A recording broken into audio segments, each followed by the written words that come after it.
말씀은 누가 가족인가 라는 말씀 제목 가지고 함께 하나님의 은혜를 나눠 보도록 하겠습니다. 가족은 부부를 중심으로 그로부터 태어난 후손들의 집단을 지칭하는 말입니다. 옛날 가족은 대부분 비슷한 지역에 가까이에 살았습니다. 가까이에 살았기 때문에 가족끼리 서로 왕래하며 정을 나누며 깊은 상호 유대 관계를 가지고 살았습니다. 그러나 산업사회가 되면서 가족들이 더 이상 한 곳에 머물러 있을 수 없게 되었습니다. 자신의 일을 따라 전국에 흩어져 살게 되었습니다. 그러다 보니 가족끼리 모일 수 있는 시간도 점점 줄어들고 자연히 가족끼리 멀어지게 되었습니다. 그러다 보니 전통적인 가족 개념이 점점 무너져 내리고 있습니다. 이웃 사촌이란 말이 나온 지도 오래되었습니다. 주변에 살고 있는 사람들과 가까이 지내고 왕래하다 보니 오히려 가족보다 친척보다 훨씬 더 가깝게 지내는 경우가 많게 된 것입니다. 피를 나눈 가족보다 내 도움이 필요할 때 가까이에 살고 있는 사람들이 훨씬 나에게 도움이 될 수 있습니다. 그런데 요즘은 이웃이란 말도 별 의미가 없어졌습니다. 도시 생활에서 자주 이사를 하다 보니까 그리고 서로 바쁘다 보니까 같은 건물 안에 살아도 누가 살고 있는지 서로 모르고 지낼 때가 많기 때문입니다. 요즘에는 1인 가구나 2인 가구가 많아지면서 반려동물을 키우는 경우가 많이 있습니다. 사람들은 자기가 키우는 반려동물을 가족으로 생각하는 경우가 많습니다. 동물을 너무 사랑해서 키우던 동물이 죽으면 장례를 지내는 경우도 요즘은 허다합니다. 이러다 보니 친족들보다 반려동물을 가족이라고 생각하는 사람들이 늘어나고 있습니다. 이렇게 시대가 지나면서 사람들이 생각하는 가족의 개념이 점점 달라지고 있는 것입니다. 전통적인 가족 개념은 점점 약화되어지고 다른 것들이 가족의 위치를 대체하고 있습니다. 여러분은 누가 여러분의 진정한 가족이라고 생각합니까? 단순히 피를 나누었다고 가족이라 말할 수 있습니까? 그렇지 않습니다. 나와 피를 나눈 형제라 할지라도 가까운 이웃만도 못할 때가 허다합니다. 가족은 내 주변에 가까이 있고 나와 함께 아픔을 같이 할 수 있고 내 문제에 대해서 같이 위로해 줄 수 있고 이런 사람들이 가족이라 말할 수 있습니다. 예수님께서 사역을 하실 때 예수님의 어머니와 동생들이 예수님을 찾아왔습니다. 예수님을 격려하기 위해서 찾아온 것이 아니고 예수님께서 이제 사역을 시작했기 때문에 예수님을 격려하기 위해서 찾아온 것이 아니고 예수님이 미쳤다고 생각했기 때문에 귀신 들렸다고 생각했기 때문에 예수님을 잡으러 가족들이 찾아온 것입니다. 예수님은 공생의 전과 공생의 이후의 삶이 완전히 달랐습니다. 예수님께서 공생애를 시작하실 때 가족들에게 자신이 어떤 사역을 할 것인지 자세하게 이야기를 하고 가족들을 떠나진 않았을 것입니다. 어느 날 갑자기 가족들에게 자세하게 말하지 않고 가족들을 떠났던 것 같습니다.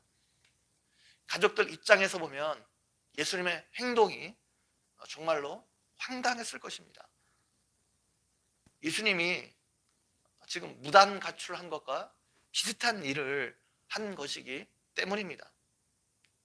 그런데 어느 날부터인가 집을 나간 예수님의 소문이 가족들에게도 들리기 시작했습니다. 그 예수님의 모습은 평상시 자신들과 함께한 예수님의 모습이 아니었습니다. 이제까지 함께 자라온 예수님의 모습과 전혀 다른 모습이었습니다. 예수님이 천국 복음을 전하고 가르치시고 병든 자들을 고쳐주시고 귀신 들린 사람들을 고쳐주셨습니다. 이 소식이 가족들에게도 들렸습니다. 가족들은 예수님의 소문을 듣고 예수님께서 분명히 무슨 문제가 있었을 것이라 생각했을 것입니다. 그래서 지금 가족들이 예수님을 잠시 만나러 온 것이 아니라 다른 어떤 병행 구절에서 보게 되면 예수님을 잡으러 온 것입니다.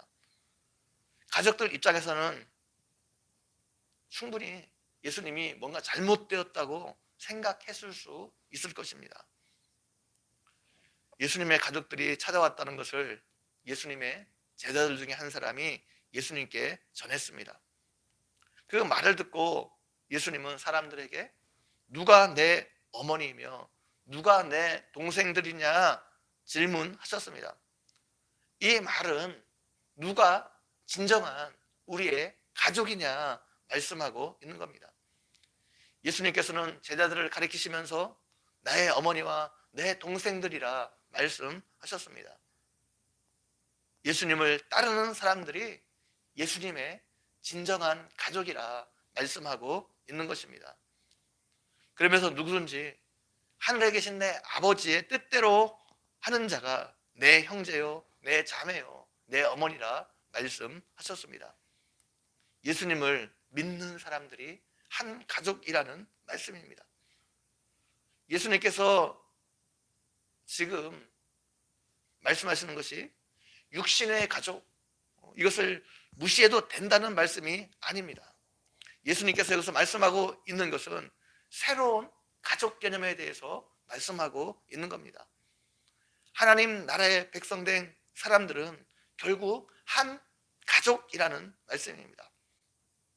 이 땅에서의 가족, 피를 나눈 가족은 이 땅에서 살 때만 한 가족으로 우리가 남아 있을 수 있습니다. 그러나 하나님을 믿고 하나님의 백성된, 하나님의 가족된 우리들은 이 땅에서뿐만 아니라 영원히 함께할 가족입니다.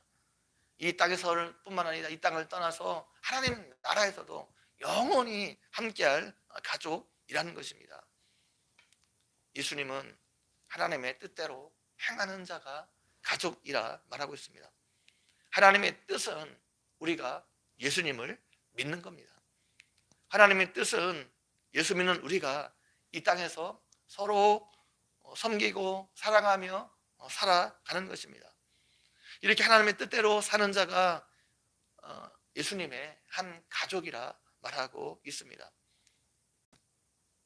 교회의 공동체는 예수님을 믿고 영적으로 한 가족된 사람들의 모임입니다.